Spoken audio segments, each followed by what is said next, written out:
저는 보톡스 많이 놔요. 저는 이제 턱관절을 많이 보기 때문에 다른데 뭐 미간 보톡스 같은 거는 잘 모르겠어요. 제가 넣는 보톡스는 이 턱관절에 관련된 보톡스 아니면 거미 스마일이라고 하죠. 웃을 때 입꼬리 너무 올라가서 잇몸이 다 보이는, 잇몸을 거미라고 하잖아요, 영어로. 그래서 거미 스마일 하면 잇몸이 많이 보이는 그런 사람들 입꼬리 덜 올라가게 하는 정도? 그거 말고는 제 전문 분야가 아니라서 잘 무서워서 못 놓겠더라고요. 일단은 보톡스를 턱관절 쪽에서 맞을 때는 두 군데밖에 없어요. 첫 번째는 깨물근 교근이라고 하는데 여기 뺨에다 대고 이렇게 꽉 물면 볼록볼록해지는 근육이 있거든요. 그게 교근이라고 하고, 축두근, 여기 옆머리에다 손을 대고 꽉 물 때 볼록볼록해지는 이 두 개, 이 두 개가 깨물 때 쓰는 두 가지 메인 근육이에요. 보톡스를 놓는다면 교근과 축두근에 놓는 거고요. 증상이 심하지 않으면 보통 교근만 넣어요. 이게 좀 더 메인 근육이기 때문에. 근데 이갈이가 너무 심하다 그러면 이 교근과 축두근을 같이 놓기도 하죠. 어떤 분들은 교근만 났을 때 축두근이 아프다는 분도 있어요. 이제 이 사람이 이를 엄청 갈아야 되는데 이 힘이 빠지니까 여기를 많이 쓰는 거죠. 그런 분들은 두 군데를 같이 놔주고 그렇게 되는 거고, 사실 보톡스도 회사마다 조금 차이는 있겠지만 예전에는 이제 엘러간이라는 회사에서 나오는 게 거의 독점이었기 때문에 유명했는데, 요새는 국산에서 뭐 여러 가지 제약회사에서 나오는데 논문에 따르면 효과는 거의 차이가 없더라고요. 보톡스는 어떤 재료를 쓰느냐는 크게 중요하진 않고 정확한 위치에 정확한 용량으로 놓기만 하면 되거든요. 근데 용량이라는 게 뭐냐면 보톡스는 유닛 단위로 나와요. 유닛이라는 게 있는데 보통 뭐 미간 주름 같은 거 1유닛 같은 거 놓는다 그러면 우리가 턱에 이갈이 방지하려면 이 근육이 크잖아요. 여기는 한쪽당 25, 25 여기까지 놓으면 25, 25 100이 필요한 거고, 보통 교근만 맞으면 25, 25, 50을 유닛을 놔야 되고, 근데 그러면 뭐 여기 100, 200 해서 200 놓으면 좋냐? 아니고 그 25 이상만 넘어가면 큰 차이는 없다고 해요. 사실 위치랑 용량만 정확하다면 어디서 맞아 피부과든 성형외과든 치과든 상관없다고 생각하긴 합니다.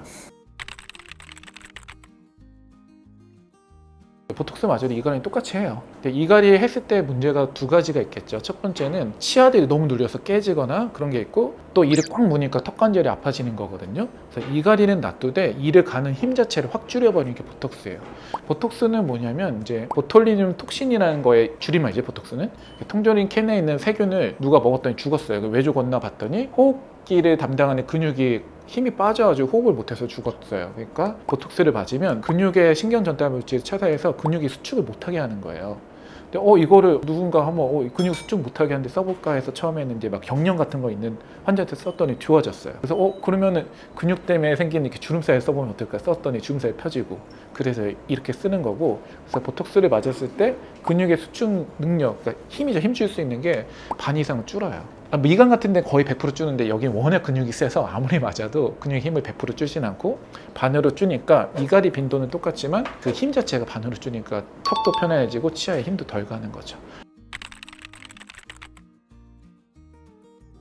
워낙 근육이 세서 큰 차이는 없는데 사람 따라서 여기 교근과 축도 같이 맞았을 때 고기나 오징어가 되게 질기게 느껴지는 경우가 좀 있는데, 보통 보톡스의 효과가 가장 센 게 한 달에 3달까지고요. 6개월 지나면 약효가 다 떨어져요.